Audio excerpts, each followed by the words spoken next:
Hello YouTube. So I don't claim to know very much about Vine, and I know even less about the site's biggest star, Nash Grier, who is often described as the Justin Bieber of social media. Since his move into content longer than 6 seconds with the creation of his YouTube channel, which now has over 3 million subscribers, Nash has become quite popular for being both a heartthrob and a misogynist in equal measure. He earlier this year got quite a lot of heat for a video he put up called What Guys Look For in Girls, where he, amongst other things, encouraged girls to shave off all of their body hair.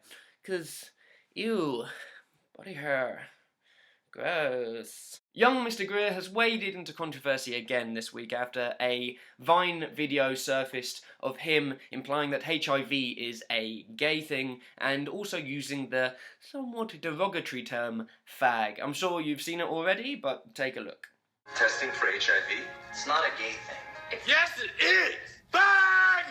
He's kind of been dragged over the coals a little bit since the discovery of this video. Tyler Oakley tweeted about it this week and then very rapidly went back to talking about his hair, and as a result a few gay-focused websites have picked it up and condemned Nash for very irresponsibly implying that HIV is exclusively a gay disease. But since Nash's apology tweet a couple of days later, where he said sorry to any gay fans who he may have offended with the video, and also said that he was young and stupid for being so insensitive, he seems to have gotten away with this. It's gone under quite a lot of people's radar, so that's Nash Grier 1, social justice 0. A lot of people who have talked about this have mentioned Grier's age. He is sweet 16, and when I started making videos he wasn't even in double digits yet, but now he earns more money for a 6-second product placement than I do for 6 months of working a 9-to-5 job, so I'm not bitter.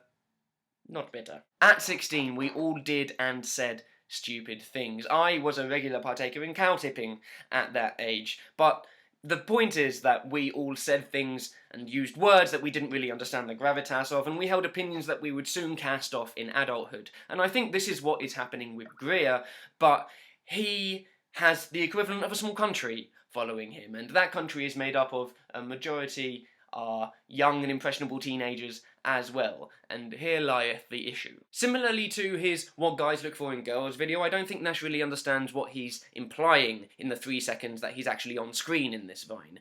He has been slated for implying that HIV is a gay-only disease, and just so that the record is set straight, it's not. Men who have sex with men only account for around half of all HIV infections in the USA, which leaves around 500,000 non-fags who are carriers of the disease. At his age, this video says more about the society in which he's grown up in rather than Nash's own personal views, so I am not going to drag him over the coals. He is a stupid kid, and I was definitely a stupid kid. Who I do think deserve dragging over the coals, however, are the people who are around him at the moment, namely his management, 26 Management, who obnoxiously remove all of the vowels from their name in their logo. 26 don't just manage Nash Grier, they also manage his 13-year-old little brother Hayes and his friends Cameron Dallas and Carter Reynolds. One day these boys will have a reality TV show about them on E, but for now they're busy raking in loads of money for themselves and for 26 with their millions upon millions of followers over social media. 26 have a responsibility for these kids, and if they were managing real-life celebrities, then they'd be giving them real, proper media training so they could avoid stumbles like those that we've seen by Nash recently. It's only a matter of time, I fear, before these children do something so stupid that it could damage their future careers and maybe even their future lives. I mention responsibility because I also worry that these talent agencies often see young people with large online followings and think of it as a great way to make a quick buck and not have to worry about the well-being of their talent. Now, we recently saw Zoella break down on her second channel. She's always been very open about her struggle with anxiety, but she's recently been appearing quite a lot on British television. Now, in the video, as she's crying down the lens, she says that it's all become too much and that she's never had any training to have to deal with this pressure.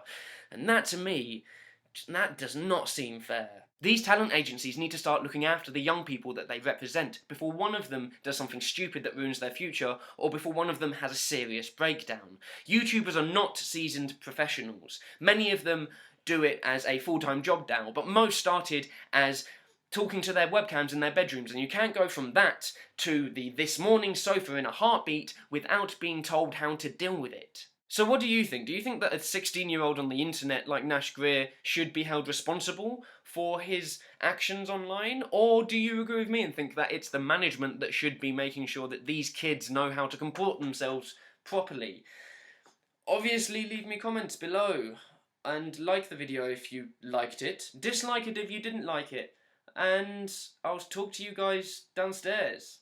I've been Rhyming with Oranges. Goodbye. He, amongst other things, encouraged girls to shave off all of their body hair, 'cause, ew, body hair, gross.